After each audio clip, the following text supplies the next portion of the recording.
All right, I guess an update on whether the calculator works. I was able to download it. There was like a 90-day trial thing. I didn't need to give any credit card info or personal info or even my email. I just clicked the link and it worked. So yeah, I'm able to use it. So here's an update on that. I guess yeah, let's get started. So the ti84 has, for one, many different versions. This one is the 84 plus CE Python, but essentially it's the same as any other version. The most important thing for me is that it has color, so that's nice. Now, after doing the percentage unit, something that I realized with the middle school is that they might have benefited more with maybe a more visual version of what percentages look like, because it just ends up not being all that visual of a unit. So something that I had alluded to had to do with programming some sort of animation. So we could spend like 5 seconds making an animation on Desmos, and it would have the same thing. But just for fun, I want to try doing it on the calculator. Say we had one box and it had some points. So let's do polygon 0, 0, comma, 0a, comma, 0.9a. I know it's weird to show it here first, but this is more going to be a programming demonstration, less so an animation thing. And I'm just talking about my motivation for why I had this. And we'll use this Desmos as a bit of a guide. This is like what my goal is going to be. Whereas the other one, we're going to do polygon at 1.1, comma, AP, comma, 2, comma, AP. I guess I'm in the capital A mood here. 2, comma, 0. And lastly, I think I skipped a point. I might have skipped one. Yeah, this guy right here. 1.1, comma, 0 needs to be our first point.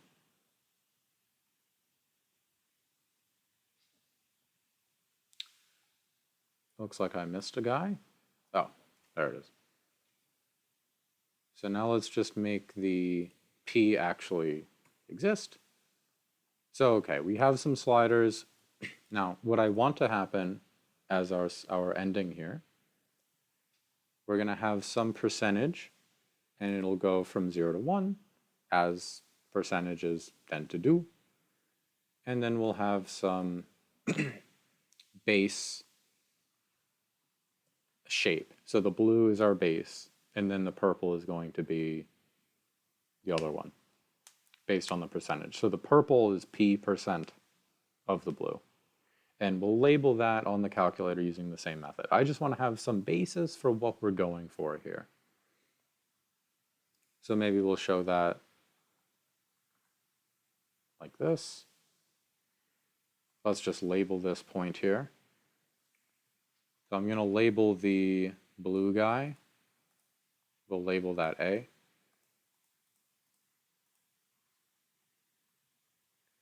And we'll say equals A, whatever my value for A is. And then for the purple, that'll be 1.2, 1.1 it was, comma, AP. And that will be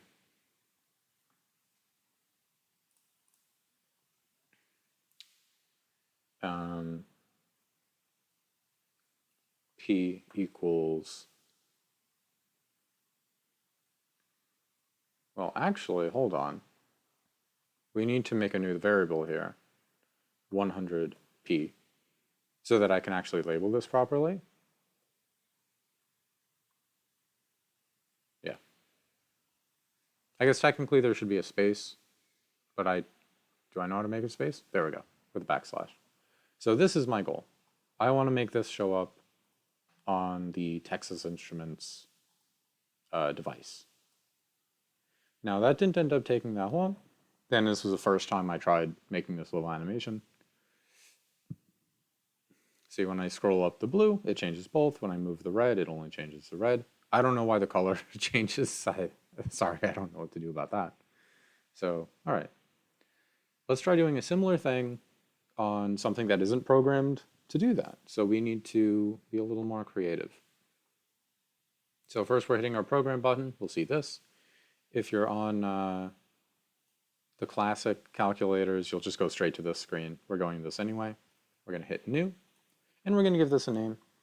Full disclosure, I do have the code I want to write in front of me right now. So let's just think of a name, maybe PB, whatever, doesn't really matter. Percent boxes, why not? All right. Now the first thing we want to do is think about where we're graphing this. On the calculator, we have this graphing screen, and that's like the optimal place for showing images, right? Making pictures and the like. So we're going to be doing everything in here. So the first step is going to be changing the window so it looks a little more appropriate. So on our Desmos, we could have just zoomed in and put ourselves in a good spot, but that's not really an option on this calculator. So instead what we're going to do is manually set everything. So our x min to 0, our x max to 2. X scale we don't really need to worry about. Though if you make it a bigger number, I think it loads faster. Not really sure. Y min to 0 and Y max, kind of whatever you want. I think 1.4 is a reasonable, maybe 1.5, whatever. So you see how this is kind of shaping up to be similar to what we found was the optimal one here. Now you have some freedom in how you set it up. You don't have to do it exactly like this. So the thing is, you're probably going to be using your calculator sometimes. So you want to have all those set up in your program, so you don't need to manually do it every time. So we're going to use a store command. It looks like a little smiley face. In programming, and this is a very big skill, even if you're not going to program your calculator in the future, you need to be aware of how to assign values to variables. And a variable can be a string, a sequence of characters. It can be a number. It can be a formula. It can be a matrix. You have a lot of options. Now, on the calculator, the way you do that is by saying the thing you want to set. So we wanted that x min to be 0. And then you store that value to the variable we want to set. In this case, I'm going to go to my window variables. So I go variables window, and I get x min.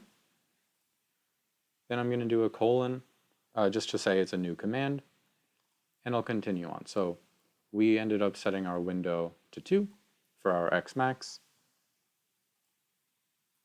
and then 0 to our y min. Oh, that's x scale. That's okay. I'm just going to scroll back, hit my window, and go back, make sure I actually hit min. And then one more. I just found 1.4 to work out. You know, it's up to you if you want to choose one slightly bigger or smaller. Okay. Now I'm going to click enter to go to a new line. So what this colon does is it's a new command. Every time you have a colon, it makes a new command. You could do it instead of entering to a new line. And I do that sometimes just to keep, oh, I'm assigning a million variables at once. Let me just make that one line. If you wanted to hit enter between all these, that's all well and good.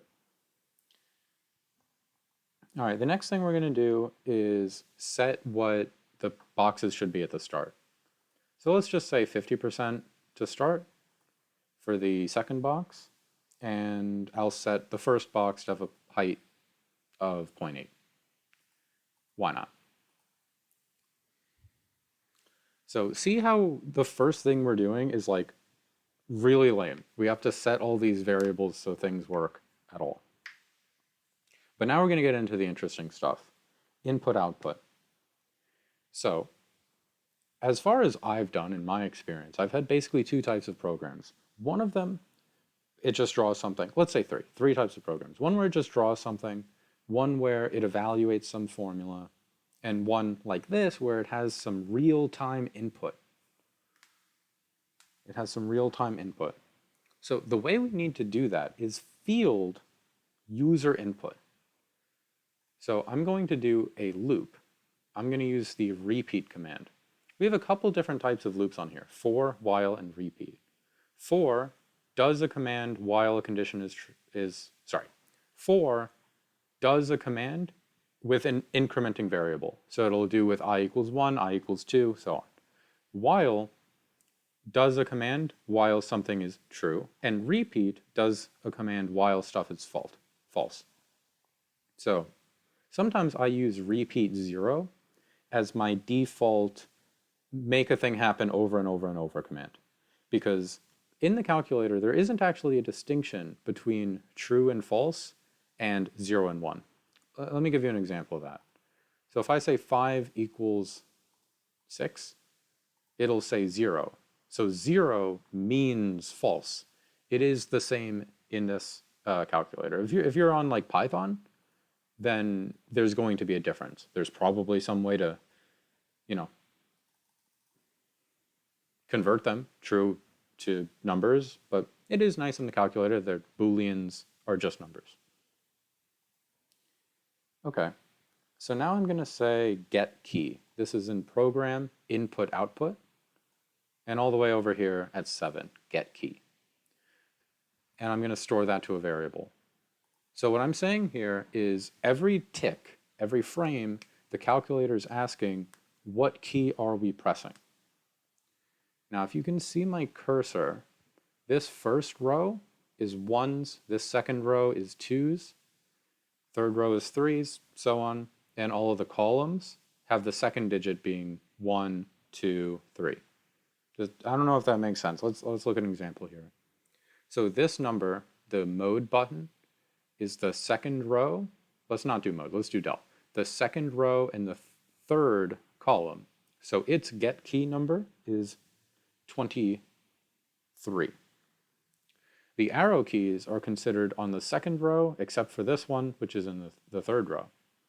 So the arrow keys are 1, 2, 3, 4, 5, and 6. I'd like my arrow keys to correspond to all of my movements. So if I do an up arrow, I want it to change the percentage. And if I do a left or a right arrow, I want it to change this initial cube, this initial square. So here's what we're going to do. We'll say if does exactly what it sounds like, if C, which is the variable we set for the get key, if our get key is left, so that's 24, 1, 2, 3, 4, then what we're going to do is take our current amount for the A, for that first cube, and then we're going to decrement it by a tiny amount. So this is a common thing in computing, where you use the old value of something to set the new value. Incrementing, decrementing, so on. The idea is you're just increasing it by a little bit, you're just decreasing it by a little bit. It's kind of like a recursive sequence in that way. And it's important that the number you're setting it to is on the left and the variable that it's assigned is on the right. Now I'm using the colon here instead of a new line because I'm thinking of this singular full line as linked if command, if condition command. So let's do another one. If my, I didn't do my variable there. If my get key variable is my right arrow, then I want to increase the value of that first guy. Okay. Now let's do the other one. We're going to say if my get key arrow is up, so that's 1, 2, 3, 4, 5. So that's get key 25. Then I'm going to change the percentage. So I'm going to increase the percentage by 0.05. If you want to choose a different number, right, instead of 0.05, feel free to play with it. Now for our last one.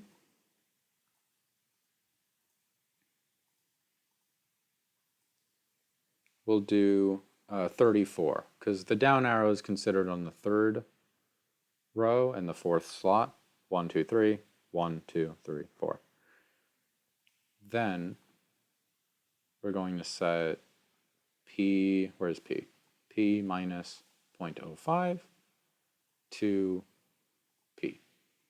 And this already, even though we haven't done all that much, gives us a couple different examples with what looks like equality. So A minus 0.05 to A is assigning the variable, whereas C equals 24 is checking. This is a logical operator. In the calculator, that's labeled under test, so you go second test, and you have all these logical operators. And they just check, is this equation true? And it'll give you a 0 if it is, it'll give you a 0 if it isn't, and a 1 if it is. It's slightly different on Python. In Python, you would use this statement, C equals 24, to assign 24 to C. And you would use this statement to do a check. You do 2 equal signs. So the actual notation isn't necessarily that important, but rather you need to be familiar with what you're using. On the calculator, you use this store arrow on the bottom left to store variables, and you use the equal sign to check. Now you might see that I left a little bit of space, and that's because I actually forgot to do something earlier. Now, if you didn't leave that space, then what you want to do is second insert to do enter. Just give yourself that space, but if not, that's great. So at this point, we have it checking our point every single frame. What that's going to do is cause the calculator to flash incessantly, and you don't want that. That's very uncomfortable to look at. It'll actually drain the battery pretty quickly too. So what we want to say is only do all this rest if you actually gave a number. Now, before I talked about how the true and false commands, the true and false values are just numbers, and the get key is also just numbers. It's translating each key press into a number. So I'm saying here, if C, then I didn't have to write anything else. If I'm not pressing any numbers, any keypads, then C is just going to be 0. So it's going to read that as if, oh, the thing is false, I don't have to do anything. But if I press any key, then it'll say if, oh, it's a number that's not 0, I'm reading that as true, do all the rest.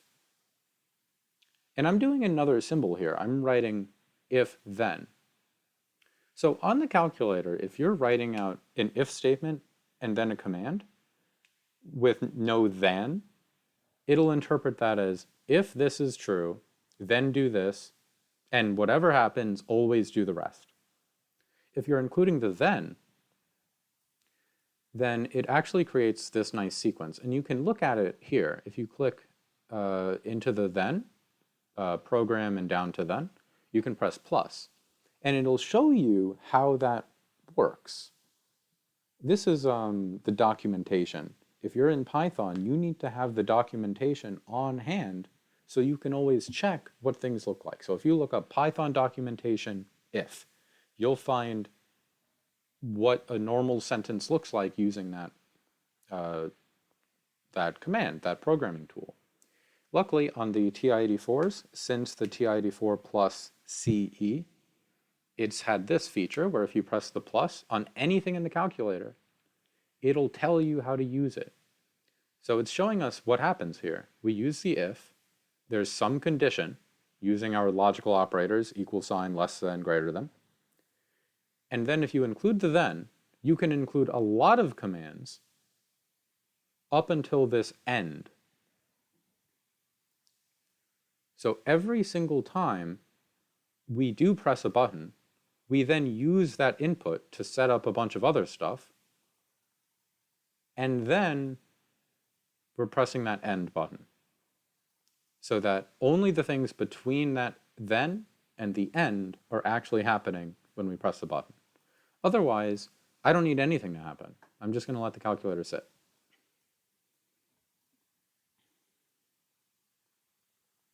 Okay. All right, let's get into the math, which is very simple in this case.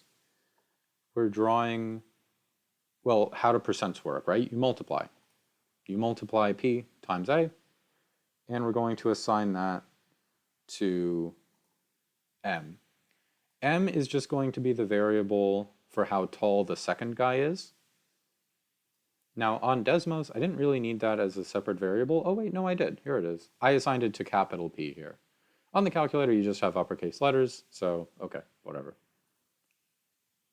So now we have the heights of both squares, or rectangles. I've been calling them cubes. They're rectangles. So I have the height of the first one is A, and I have the height of the second one, which is M. Now we have to draw them. If you're on the fancy pants calculator like I am, you can go to second draw and scroll all the way down to text color. On this calculator, you can change the color. The way color works is usually pretty consistent, where you just input the color in the command. But for text, it's a little bit different, where you have to announce it beforehand. So what you can do is scroll over to variables, then color, and click the color you want. I'm going to click blue. Fun fact, blue is actually literally just the number 10. So if you don't want to scroll around like that every time, you can just press 10. And now it's time to, well, before we draw anything, well, actually, let's leave this line blank. Nah, let's just show it now. So every time I draw a new thing, before doing that, I need to go to second draw and clear out the rest of the screen, because I don't want to just draw more and more squares. I want the illusion of movement, so I have to replace the old thing. Clear draw does exactly what it sounds like. It just clears the screen. So now it's time to draw our shapes. So we're going to make a line, second draw line. And let's say I didn't know how to do this. I would go press the plus, I'd read the documentation, and look what it says. Go from x1 to y1, so that's my first point, and then go to my second point. Simple. Comma. We have some other stuff, one of them being color. So I have this optional variable here for the color. So first, let's draw the line, and then we'll do the color. It's going to be the exact same lines as we did on the Desmos. 0.9, comma 0. This is the one on the bottom. I actually don't need to do the color because it defaults to blue, so I'm just going to leave that for now. If you wanted, you could do comma, whatever color you want. And you know, just so it looks nice, let's actually put this one line below and do the text first. So for the text, you do second draw, scroll over to text. And we'll do 1 comma, 1 comma 2 comma. So figuring out how the text works, honestly, is beyond what we're doing right now. So I'm just going to say, put it 1 comma 2. Now the way the text command works, we can look at the documentation and we hit plus and we do the row column.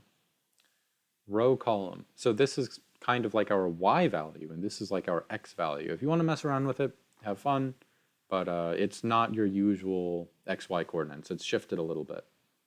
And then we can do commas separating the different parts of our text. So why would I do commas to separate the different parts of the text? Well, look what we did on Desmos. This a equals is just in there all the time. The only thing that's changing is this part. So part of my label, one of them is just text, and then the other part with this $ braces is the variable itself and is changing as I go. So I have that dynamic labeling. I want that here as well. So the way I can do that is doing these quotes when I want to do a regular string. So this part is literally just text and it's going to show up as text. Then I'll do comma. So I'm done with just the part I'm going to see all the time. And now I'm doing just the variable. This is going to show up as whatever number it actually is. Okay. Now let's finish drawing that rectangle.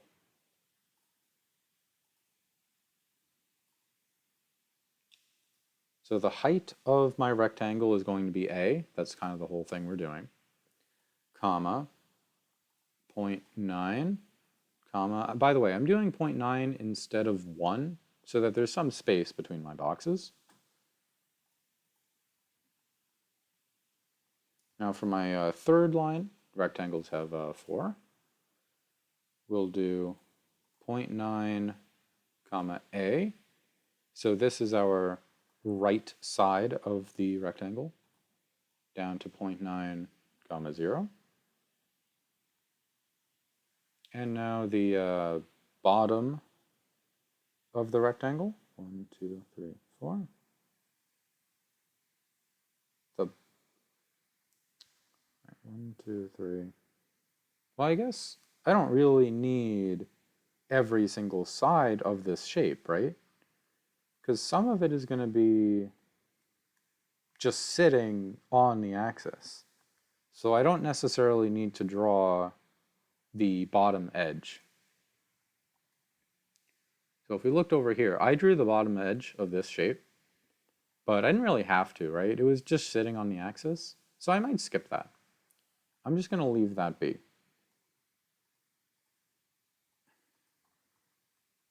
If you want to include it, have fun. I don't want to type it, so we're just going to move on.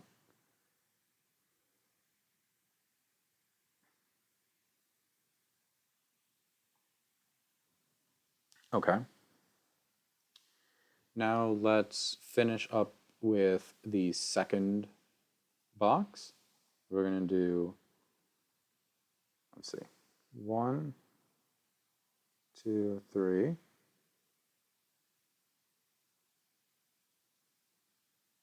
Oh, what's crazy is that in the thing I'm actually copying from, I did include it. I just wrote it in a different order. 0, 0 to 0.90. Yeah, I did include it. Oh, here it is. Yeah, that's the bottom line. This is the right side. This one is the left side.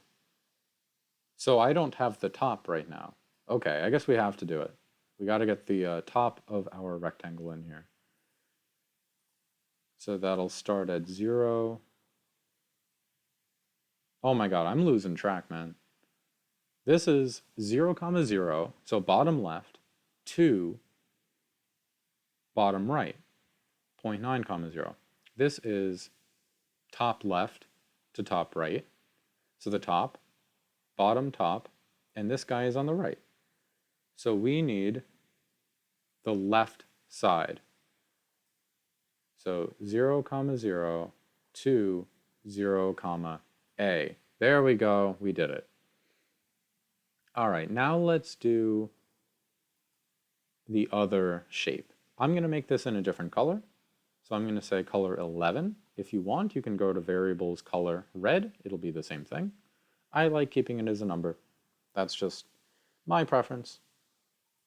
Now let's do the text. So it's different. For the lines, you can put the color within the command, whereas for text, you have to announce it prior with this text color thing. So similar strategy. 32, this means is a little bit lower than our last command, our last text. And we're going to write p equals. So this is just a string. It's literally just coming out as text, comma. Luckily on this, we don't need to assign a special variable. We can just write the percentage. So the way we actually have it programmed here, p isn't a percentage, it's just a decimal. So if I want to show it as a percentage, then I have to multiply by 100. But then I still need a percent sign. Now, unfortunately, this doesn't actually have a percent sign. There is some stuff you can do, but it's a little beyond the scope of what I'm trying to show here. So I'm just going to do second angle to get the degree symbol, and then I'm going to divide by 0. Maybe an O would be nicer. I have a lowercase on mine, but you have to do some funky stuff for that. So that's just going to be the best we're able to do for now. And now we're going to draw that second rectangle. I did a lot of second insert enter there. So for that second rectangle, we're going to do second draw, line. And we're going to start at 1.1. And we're going to go to, 1.1 comma 0. So this is bottom left. And then we're going to, let's get the left side in right now because I forgot it earlier. Remember M from earlier was the height of that second rectangle. And now I want to set it to the color. I'm going to set it to color 11. If you want, you can go to vars and scroll over to red. I just like using the number. Now let's do the top side. So that's 1.1 comma M, comma 2 comma M. And now let's do the right side. So it should start at this point, 2 comma M, 2 comma M. And then we need to go down to 2 comma 0. And before I forget, I have to set the color. And I have to set the color on this one too. I forgot about that. Now we've got one more side. We've got the bottom side. So that'll be at 1.1 comma 0. And we're taking that over to 2 comma 0. And we're going to make that in red. And now I'm going to say end. Why am I saying end? Because I have two ends here, which means I have two conditions or loops I have to close. One of the ones I'm closing is this repeat. So it's saying do everything up until the end, over and over. And I have this if-then. The if-then needs to be closed with an end. If you're on Python, you do that using indentation. And on TI Basic, you use the end command. So let's test it out and see how it goes. So we've got, it's actually really fast on the simulator, which is cool. So the up arrows are changing our percentages. And then the left and right arrow is changing the A value, which is in turn affecting the red as well. And I'm going to leave it to you to figure out how you can prevent getting negatives, or maybe what should happen if you get negatives. Now, just as a last thing I'll say, currently the calculator is checking for key presses. If you want it to stop running, you hit the on button. It'll say that there's an error, but there's not actually an error. That's just what's supposed to happen.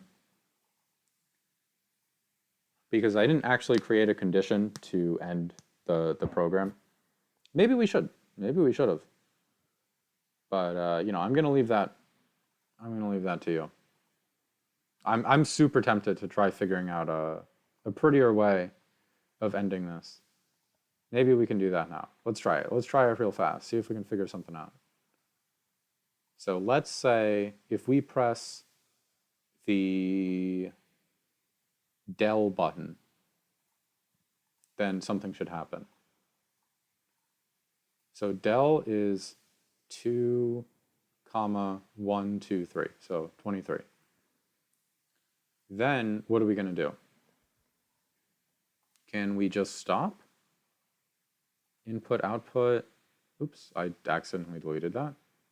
My bad. If C equals 23, then maybe there's something I can press here that'll just stop the program.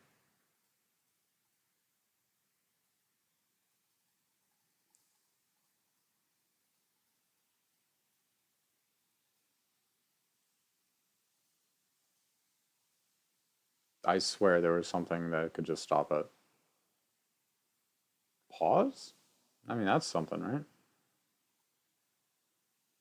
Oh, look at that. It says the word stop. So let's try that.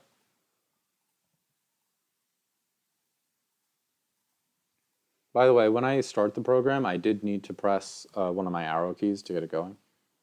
All right, let's try pressing del, see if it works. Yay, it worked. Okay. I know it worked because it's not loading anymore. Well, anyway, that was kind of fun. Okay, big things to highlight here. Conditionals. This is how you make your if-then statements work. You're storing variables. This is like everything, right? You're constantly reassigning values to variables. And your loops. I use the repeat loop, which honestly isn't the best loop. For loops show up a little bit more often, but it's a valid loop if you want to use it. So yeah, that's going to be that. All right, bye.